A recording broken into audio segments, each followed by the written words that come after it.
السلام عليكم ورحمة الله وبركاته. இஸ்லாத்தில் ஆண் பிள்ளைகளின் சிறப்பு மற்றும் அவர்களை வளர்க்கும் முறை குறித்து பெற்றோருக்கான நிலையான நற்பலன் சதக்கத்துல் ஜாரியா. ஒரு மனிதன் இறந்த பிறகும் அவனுக்கு நன்மையை பெற்றுத்தரும் ஒரு கருவியாக ஒழுக்கமுள்ள மகன் திகழ்கிறான். ஹதீஸ்.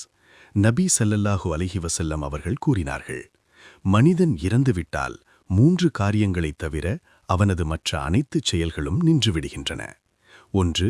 நிலையான தர்மம் சதுக்கத்துல் ஜாரியா. 2. பயன் தரும் கல்வி. 3. அவனுக்காக பிரார்த்தனை செய்யும் ஒழுக்கமுள்ள சந்ததி. ஆதாரம் சஹீஹ் முஸ்லிம் 3084.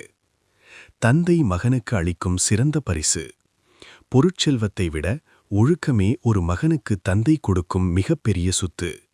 ஹதீஸ். ஒரு தந்தை தன் மகனுக்கு நற்பண்புகளை நல்லொழுக்கத்தை விட சிறந்த வேறு எதனையும் பரிசாக அளிப்பதில்லை என நபி ஸல்லல்லாஹு அலைஹி வஸல்லம் அவர்கள் கூறினார்கள்.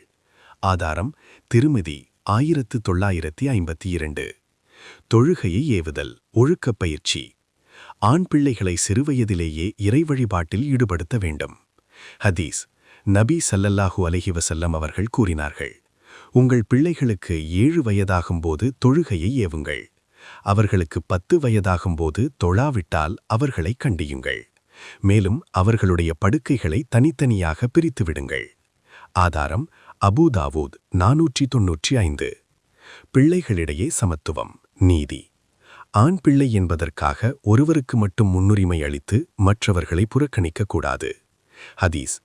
நூமான் பின் பஷீர் ரலி அவர்களின் தந்தை அவருக்கு மட்டும் ஒரு தோட்டத்தை பரிசாக தந்துவிட்டு அதை உறுதிப்படுத்த நபி ஸல்லல்லாஹு அலைஹி வஸல்லம் அவர்களிடம் சென்றார்.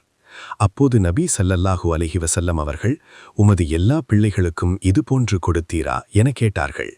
அவர் இல்லை என்றதும், அல்லாஹுவை அஞ்சிக் கொள்ளுங்கள், உங்கள் பிள்ளைகளுக்கிடையில் நீதியாக நடங்கள் என கூறினார்கள். ஆதாரம் சஹீஹ் புகாரி 2586.